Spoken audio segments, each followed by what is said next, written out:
Olá, amigos telespectadores da nossa TV Assembleia. Sejam bem-vindos, com a graça de Deus, com a sua audiência. Estamos iniciando mais uma edição do nosso programa Entrevista da Hora. Hoje nós vamos falar sobre saúde. Estamos recebendo aqui no programa de hoje o Dr. Newton Tafuri, que é diretor da Sociedade Brasileira de Urologia. Dr. Newton, bem-vindo, obrigado pela participação mais uma vez aqui conosco na TV Assembleia. Oi, Cláudio, eu que agradeço a oportunidade, mais uma vez, a gente está conversando assuntos aí da urologia, né, para tentar passar para a população algumas orientações importantes aí na questão dos cuidados com a saúde. Doutor, nós vamos tocar num assunto que é recorrente, né? Acho que é uma das preocupações, dentre tantas outras da urologia, dessa especialidade, que é a questão da incontinência urinária. E eu gostaria de ouvir do senhor quais são os avanços que chegamos, né?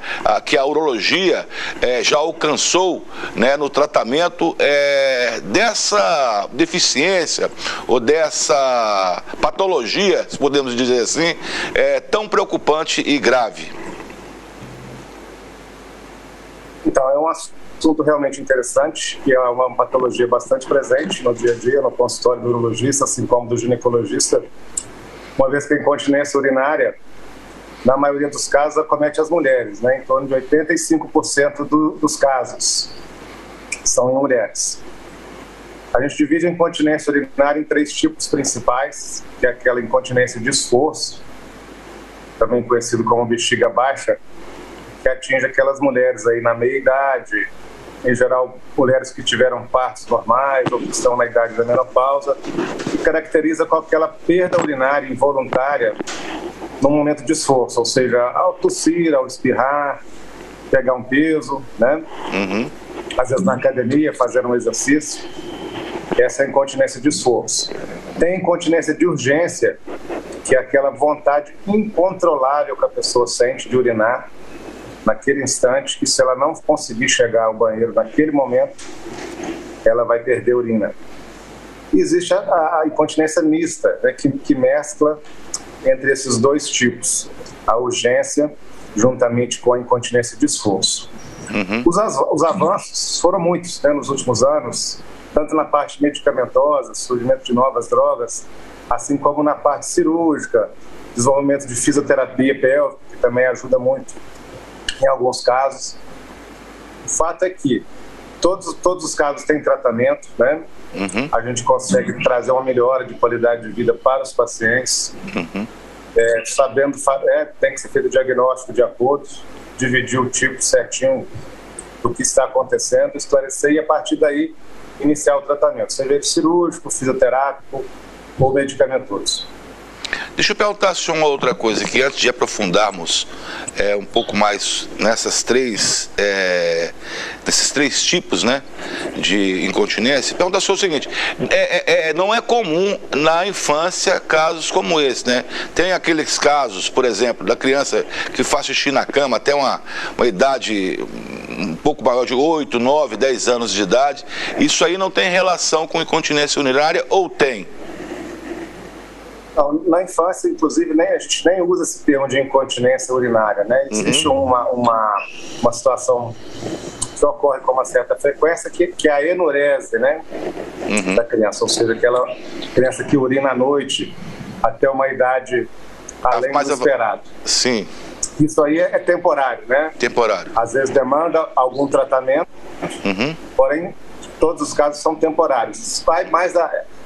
Tem causas psicológicas, às vezes uma demora no amadurecimento do sistema nervoso que controla o ato da micção, né? Mas a gente não usa esse termo incontinência na criança.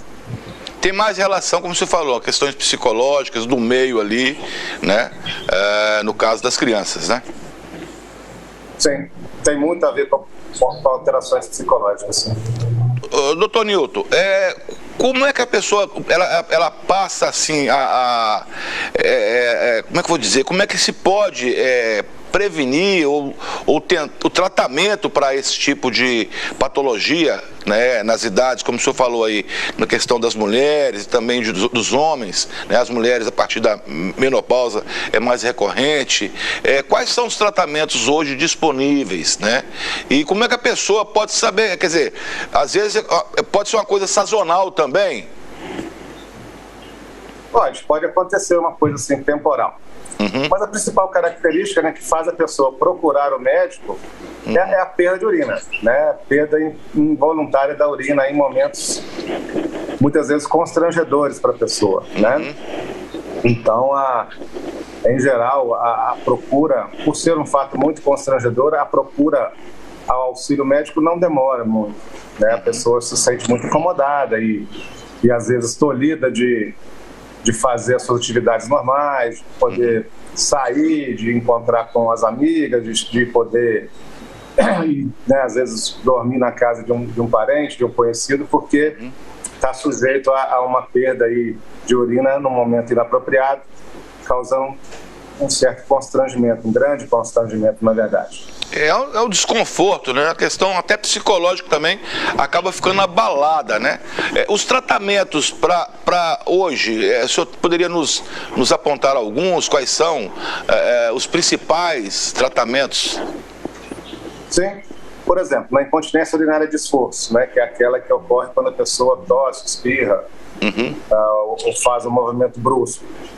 Nos casos mais leves a moderados, você pode iniciar com a fisioterapia pélvica, né, que desenvolveu muito nos últimos anos e realmente auxilia o tratamento, né, e teria o tratamento cirúrgico para esse tipo especificamente, né. Hoje a cirurgia mais usada para esses casos é a cirurgia de sling, que é a colocação de uma fita por baixo da bexiga ali, ela é interna, né? Uma fita que vai dar sustentação à bexiga, é como se fosse uma prótese, né? E ela vai dar sustentação à bexiga, para que nesses movimentos bruscos, essa pressão, às vezes, exercida sobre a bexiga, não se reflita com a perda urinária, tá?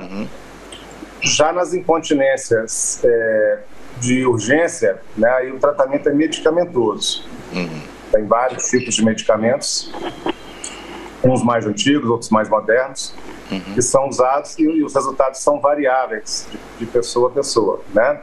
Quando ocorre falha nos medicamentos para essa classe de incontinência, você ainda tem alguns outros tipos de tratamento, como, por exemplo, a aplicação da toxina botulínica, né, do Botox, dentro da bexiga.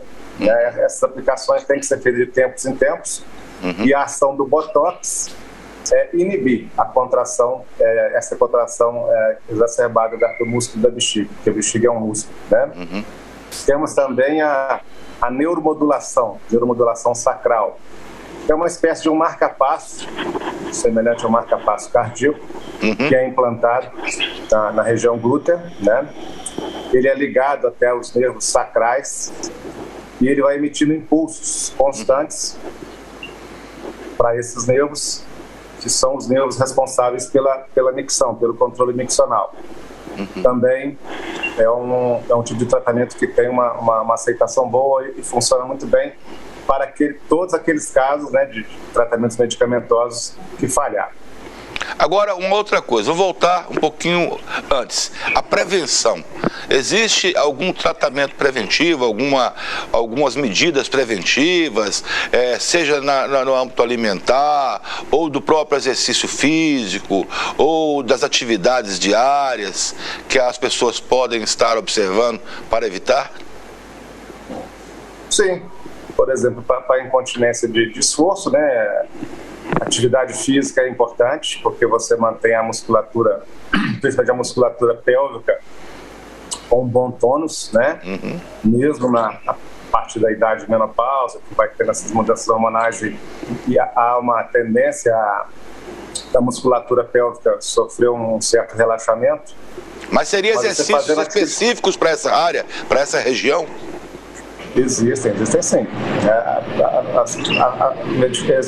Esforços na região pélvica, né? Ou seja, exercícios para fortalecer a musculatura pélvica, do glúteo e etc.